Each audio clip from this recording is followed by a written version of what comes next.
Les députés ont voté ce matin 4 projets de loi autorisant le président de la République à signer des instruments d'adhésion au statut de plusieurs banques internationales. Le ministre des Affaires étrangères et de l'intégration africaine était face aux parlementaires pour défendre la vision. L'objectif est de permettre l'intégration, aussi l'accès facile aux financements internationaux.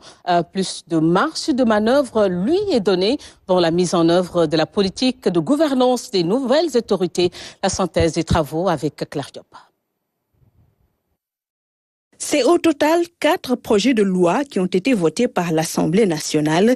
Ainsi, il est donné au président de la République l'instrument d'adhésion au statut de la Banque asiatique d'investissement dans les infrastructures, de l'accord portant création de la Banque européenne pour la reconstruction et le développement, au statut de la Banque de commerce et de développement de l'Afrique de l'Est et australe, aussi la ratification de la convention régissant la commission bancaire de l'Union monétaire ouest-africaine.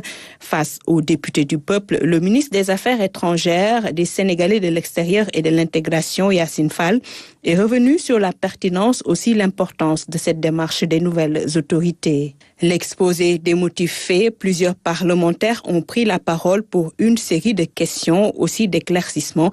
Il a été souligné que ces projets de loi marquent une avancée majeure pour l'intégration du Sénégal dans des institutions financières afin de mieux s'adapter aux normes internationales.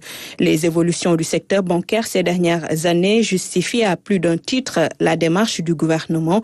Ces instruments d'adhésion contribueront à renforcer le fonctionnement du système bancaire et assureront à l'économie les bases d'un financement sain pour un développement local durable et intégré.